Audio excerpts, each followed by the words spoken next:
আসসালামু আলাইকুম। নতুন আরও একটি ব্লগে আপনাদের সবাইকে স্বাগত জানাই। কাছে এবং দূরে, দেশ এবং দেশের বাহিরে যে যেখানেই আছেন, আশা করছি আল্লাহর রহমতে সবাই সুস্থ আছেন। আলহামদুলিল্লাহ, আমরাও ভালো আছি। সময় কত দ্রুত চলে যায়, ভাবতেই অবাক লাগে। দেখতে দেখতে চোখের পলকে গোটা একটা বছর কেটে গেল। ছোট্ট এ জীবনে কত শত আশা, চাওয়া, না পাওয়া, পূর্ণতা, অপূর্ণতা সব কিছু মিলিয়ে গোটা একটা বছর চোখের পলকেই কেটে গেল। তারপরও বছরটা যেরকম গিয়েছে, সবসময় আল্লাহর দরবারে হাজার হাজার শুকরিয়া। জীবন মানে কখনো ভালো যাবে, কখনো খারাপ। জীবন কখনো পুরোপুরিভাবে পারফেক্ট কাটে না, ভালো মন্দ দুটোর মধ্যেই মিলিয়ে যায়। তবে সব কিছুর জন্য আলহামদুলিল্লাহ। আশা করছি নতুন বছরটাও অনেক বেশি ভালো কাটবে। ভালো খারাপ সব কিছুকে খুব সহজেই মেনে নিতে পারবো। সময় যে এত তাড়াতাড়ি চলে যায়, মনে হয় যে এই তো সেদিন রমজান এলো। আবারও কিন্তু দেখতে দেখতে আলহামদুলিল্লাহ বছর ঘুরে আবারও চলে এসেছে মাহে রমজান। এই তো আর কিছুদিন পরেই কিন্তু পবিত্র রমজান মাস শুরু হবে। এই পবিত্র মাসকে ঘিরে প্রতিটা ঘরে ঘরে থাকে আনন্দ উৎসব, সেই সাথে অনেক অনেক প্রিপারেশন আর থাকে পবিত্রতা। তো এই পবিত্র মাসে আমরা সবসময় চেষ্টা করি ইবাদত বন্দিগিটা বেশি বেশি করার। আল্লাহ পাক যেন এই মাসের উসিলায় আমাদের সবার মনের হিংসাগুলোকে দূর করে দেয়। সবাই যাতে সহি সালামতে আমরা ইবাদত বন্দিগি করতে পারি, সেই তৌফিক যেন দান করেন, আমিন। এই পবিত্র মাসে আমরা সবাই সবার জন্য দোয়া করব। এই মাসকে ঘিরে আমরা যারা গৃহিণীরা আছি তাদের কিন্তু নানান কাজ থাকে, সেই সাথে হাজারো ব্যস্ততা। তো আমি বরাবরের মতো রমজানের কিছুদিন আগে থেকেই আমি টুকটাক কিছু কাজ গুছিয়ে রাখি। আজকে ওটাই আপনাদের সঙ্গে শেয়ার করব। আশা করছি আজকের পুরো ভিডিওটা আপনাদের কাছে ভালো লাগবে। যদি ভিডিওটা এই মুহূর্তে দেখা শুরু করে থাকেন আর ভিডিওতে একটা লাইক দিতে ভুলে গিয়ে থাকেন, তো প্লিজ ভিডিওর শুরুতে একটা লাইক দিয়ে ভিডিওটা কন্টিনিউ করবেন। আর যারা আমার চ্যানেলে আজকে নতুন প্রথম ভিজিট করছেন, ভিডিওটা দেখা শেষ করে যদি ভিডিওর কোথাও কোনো অংশ ভালো লাগে, তো চাইলে আপনি ছোট্ট এই চ্যানেলটিকে সাবস্ক্রাইব করে নিতে পারেন। যারা এই কাজটি করে নিয়েছেন আপনাদের সবাইকে অসংখ্য ধন্যবাদ। প্রতি বছরই রমজান মাসকে ঘিরে টুকটাক কিছু কাজ আমি আগে থেকে গুছিয়ে রাখি। তার মধ্যে হচ্ছে আদা রসুন ব্লেন্ড করা, তাছাড়া গরম মশলা যদি রোদে দেওয়ার থাকে বা শুকনা মরিচ, এ জাতীয় জিনিসগুলো আমি কিছুদিন আগে থেকে গুছিয়ে নিই। এবছর যেহেতু রমজানটা খানিকটা শীতই পড়েছে, তো এর মধ্যে দেখা যায় যে কোনো শুকনা জাতীয় খাবার দাবার বক্সে রাখলে কেমন যেন হয়ে থাকে। তাছাড়া শুকনা মরিচ, জিরা, হলুদ এসবগুলো আগে থেকে যদি একটু করে রোদে দেওয়া যায়, তখন কিন্তু পরে ব্লেন্ড করতেও সুবিধা হয় আর জিনিসগুলো বেশ ভালো থাকে। রমজান মাসে কিন্তু এই ধরনের জিনিসগুলো একটু বেশি প্রয়োজন হয়। তো আজকে বেশ ভালোই রোদ উঠেছিল, তাই ঘরে যা যা টুকটাক জিনিসপত্র রোদে দেওয়ার ছিল ওই জিনিসগুলো এখন থেকে একটু একটু করে রোদে দিয়ে দিচ্ছি। আজকে কিছু শুকনা মরিচ, জিরা রোদে দিলাম।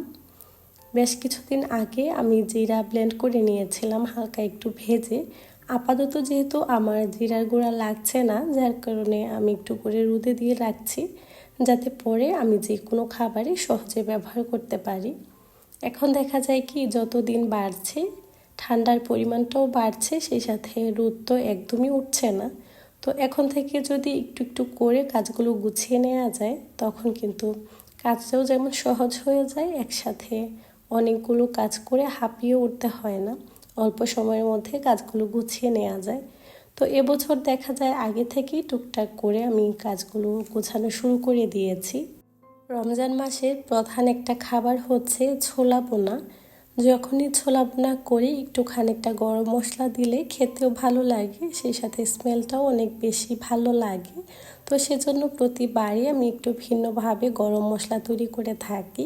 এখানে আমি গরম মশলা তৈরি করার জন্য নিয়ে নিয়েছি তেজপাতা, তারপর নিয়ে নেব দারচিনি। তবে আমি যে দারচিনিটা ব্যবহার করছি এটার ঘ্রাণটা অনেক সুন্দর নর্মাল দারচিনি থেকে, আর দেখতেও কিছুটা অন্যরকম। এখানে আমি 2টা স্লাইস নিয়েছি, সেই সাথে নিয়ে নিচ্ছি কিছুটা পরিমাণে এলাচ, একটু করে জয়ফল। এখানে আমি খুবই সামান্য পরিমাণে জয়ফল ব্যবহার করছি। তারপর দিয়ে দিচ্ছি কিছুটা পরিমাণে গোলমরিচ, এখানে সাদা গোলমরিচও ব্যবহার করা যাবে। তার সাথে দিয়ে দিচ্ছি কিছুটা পরিমাণে লবঙ্গ। এই তো এই মশলাগুলো দিয়ে আমি ছোলা বোনার মশলাটা তৈরি করে নেব। আপনারা চাইলে আপনাদের পছন্দ অনুযায়ী মশলা বাড়িয়ে বা কমিয়ে নিতে পারেন। আর একেবারে সামান্য সামান্য করেই সব কিছু নিতে হবে, তা না হলে কিন্তু মশলার যে একটা স্ট্রং ফ্লেভার থাকবে এটা কিন্তু ছোলাতে খুব তাড়াতাড়ি ছড়িয়ে যায়, তো অত স্ট্রংটা ভালো লাগে না। যার জন্য আমি অল্প অল্প করে নিয়ে নিয়েছি সব কিছু পরিমাণ অনুযায়ী। এখন শুকনা খোলায় এটাকে হালকা একটু ভেজে নিব, জাস্ট যাতে সুন্দর একটা স্মেল বের হয়। তারপর এটাকে আমি ব্লেন্ড করে কাচের একটা জারে রেখে দিব। অবশ্যই এয়ারটাইট জারে রাখতে হবে, এতে করে বেশ অনেক দিন ভালো থাকে।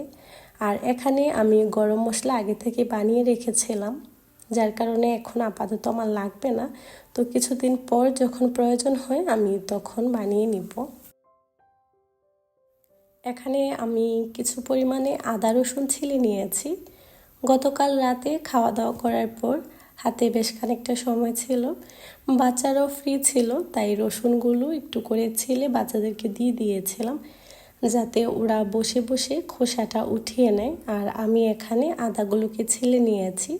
এই তো রাতের দিকে এই কাজটা গুছিয়ে নিয়েছি। এখন সকালের দিকে জাস্ট ফ্রিজ থেকে বের করে এখন আমি ধুয়ে পরিষ্কার করে তারপর ব্লেন্ড করে নেব। কিছু কাজ থাকে যে কাজগুলো আগে থেকে কিছুটা গুছিয়ে নিলে কাজ যেমন অনেকটা সহজ হয়ে যায়, সেই সাথে সময়ের মধ্যে কাজগুলো গোছানো হয়ে যায়। রমজান মাসে আমরা কম বেশি সবাই চেষ্টা করি ইবাদত বন্দিগিতে সময় ব্যয় করার জন্য, বেশি সময় ধরে যাতে আমরা ইবাদত করতে পারি। তো এই জন্য প্রয়োজন আগে থেকে কিছু কাজ গুছিয়ে রাখতে হবে। যখন হাতের কাছে সব কিছু গোছানো থাকবে তখন কিন্তু কাজকর্ম গোছাতেও যতটা সুবিধা, রান্নাবান্না করতেও কিন্তু অনেকটা সহজ হয়ে যায়।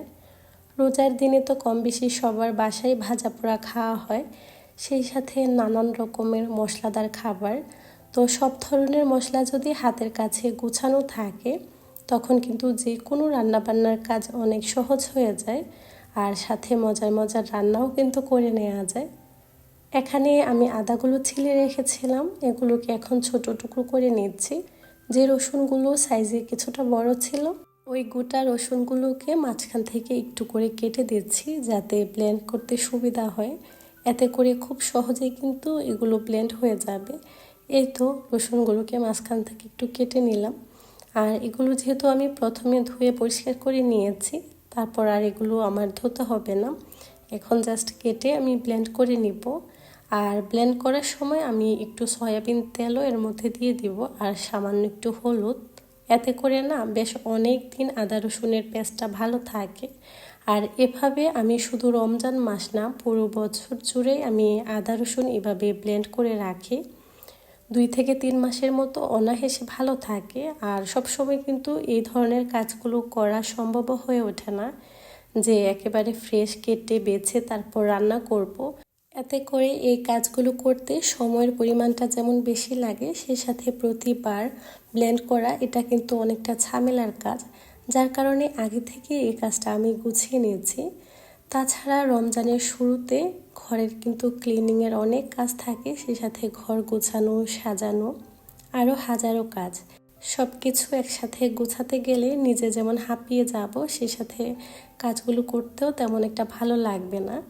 তাই আগে থেকেই কিছু কাজ গুছিয়ে রাখছি, যাতে করে যখন আমি ঘরের ক্লিনিংয়ের কাজগুলো করব আমার আর রান্নার দিকটা সামলাতে হবে না।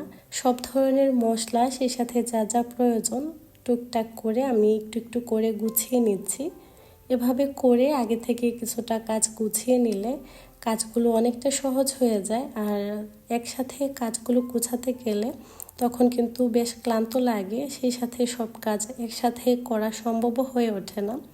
আমরা যারা গৃহিণীরা আছি তারা কিন্তু প্রতিবারই এভাবে কাজগুলো গুছিয়ে নিতে হয়। হয়তোবা আমি ভিডিও করছি বলে আপনারা দেখতে পাচ্ছেন, এরকম কিন্তু প্রতিটা ঘরেই টুকটাক অনেক কাজ থাকে, সেই সাথে থাকে ব্যস্ততা। তো সব মিলিয়ে সব দিক সামলিয়ে নিতে হয়। আমিও একটু একটু করে আসলে সামলিয়ে নিচ্ছি। তাছাড়া বাসায় যদি ছোট বাচ্চারা থাকে তখন তো কাজের পরিমাণটা একেবারে দ্বিগুণ হয়ে যায়। সব দিক সামলিয়ে মায়ের সব কাজ করা অনেকটা কঠিন হয়ে যায়। তো তাই আগে থেকেই আমি সব সময়ের মতো কিছু কাজ গুছিয়ে রাখি, যাতে করে পুরো রমজান মাস জুড়ে একটু শান্তি নিয়ে আমি কাজগুলো সামলিয়ে নিতে পারি। অতটা দৌড়াদৌড়ি করে কাজগুলো আমাকে যাতে গোছাতে না হয়। তো এই তো এর মধ্যে আমি একটু একটু করে আদা রসুনগুলো ব্লেন্ড করে নিচ্ছি। এটা প্রায় আমার মাসখানেকের মতো চলে যাবে।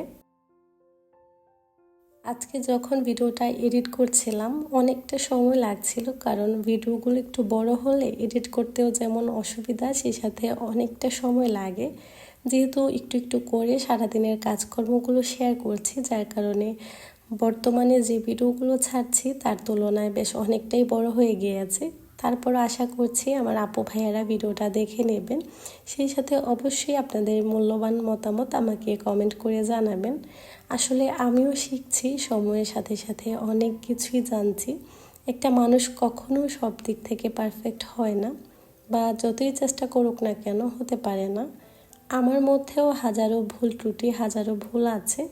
আশা করছি আপনারা আমার ভুল ত্রুটিগুলোকে ক্ষমা করে দিয়ে আমার ভালো লাগাটাকে যেভাবে আপনারা অ্যাকসেপ্ট করে নেন, ওরকমভাবে আমার খারাপ দিকগুলোকেও সেমভাবে অ্যাকসেপ্ট করে নেবেন। আর অবশ্যই আমার ভুলগুলোকে আপনারা ধরিয়ে দেবেন। যদি আমার মধ্যে সেই ভুলগুলো থেকে থাকে, ইনশাল্লাহ আমি সবসময়ের মতো চেষ্টা করব নিজের ভুলগুলোকে শুধরিয়ে নেওয়ার জন্য। তারপরও কতটুকু পারছি বা পারবো সেটা আপাতত এখন জানা নেই, তারপরেও চেষ্টা করব। আশা করছি আপনাদের কাছেও ভালো লাগবে। আসলে অনেক কিছুই থাকে যেগুলো আপনাদের সঙ্গে কখনো শেয়ার করা হয় না। সারা দিনের টুকটাক কিছুটা অংশই আপনাদের সঙ্গে শেয়ার করি। ইচ্ছে থাকলেও 10 থেকে 15 মিনিটের ভিডিওতে আপনাদের সঙ্গে সব কিছু শেয়ার করতে পারি না। এর বাইরেও কিন্তু অনেক কিছু থাকে যেগুলো ক্যামেরার বাহিরে গুছিয়ে নিতে হয়। বাহিরে যেগুলো রুদতে দিয়েছিলাম বেশ ভালোই রোদ ছিল, যার কারণে খুব অল্প সময়ে কিন্তু এগুলো রেডি হয়ে গিয়েছে। এখন এগুলোকে আমি জারে নিয়ে নিয়েছি। রোদ থেকে এনে একটু করে রেখে দিয়েছিলাম জাস্ট একটু ঠান্ডা হওয়ার জন্য।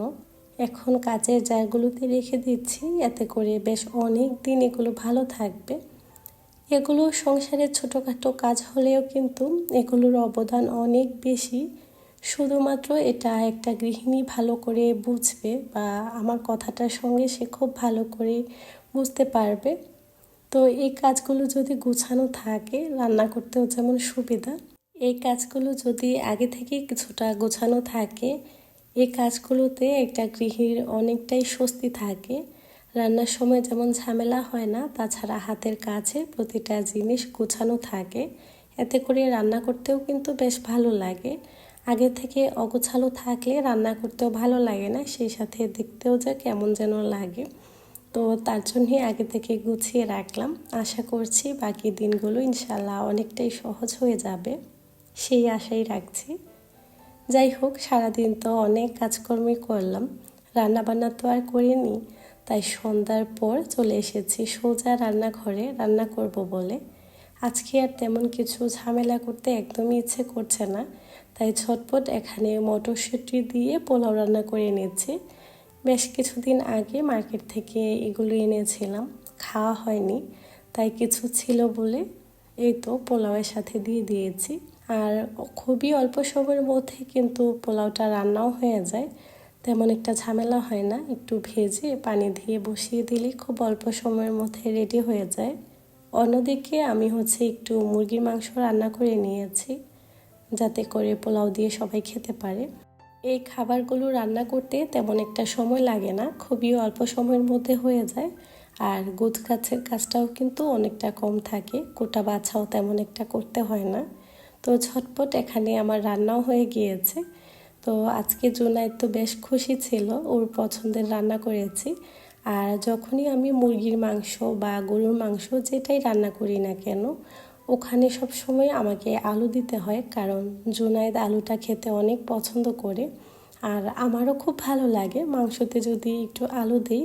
আমার খেতেও ভালো লাগে। তাছাড়া আমি যখনই মাংস রান্না করি না কেন একটু করে নিজের জন্য হলেও দেই, যাতে বাচ্চারাও খেতে পারে। রান্না করার পাশাপাশি চুলার আশেপাশের যে জায়গাগুলো থাকে ওগুলো একটু করে পরিষ্কার করে নিচ্ছি। পাশাপাশি রান্নাও হচ্ছে আর এদিকে আমি ক্লিনিংয়ের কাজগুলো কিছুটা গুছিয়ে নিচ্ছি। এতে করে রান্না করার পর তেমন হাতে সময় নিয়ে ক্লিনিংয়ের কাজগুলো গোছাতে হয় না। টুকটাক যেসব থালাবাটি জমেছিল এগুলোও পাশাপাশি আমি অফ ক্যামেরায় ক্লিন করে নিয়েছি। এর মধ্যে পোলাওটা হয়ে গিয়েছে, আবারও একটু নেড়ে চেড়ে সব কিছুকে ভালো করে মিশিয়ে দিচ্ছি। খুবই ঝরঝরে হয়েছে, দেখে নিশ্চয়ই বুঝতে পারছেন। খেতেও আলহামদুলিল্লাহ অনেক মজার ছিল। এই ছিল আমাদের আজকে রাতের খাবার, আলহামদুলিল্লাহ। আজকের ভিডিওটা এ পর্যন্তই। সবার সুস্বাস্থ্য কামনা করে এখানে বিদায় নিচ্ছি। আল্লাহ হাফিজ।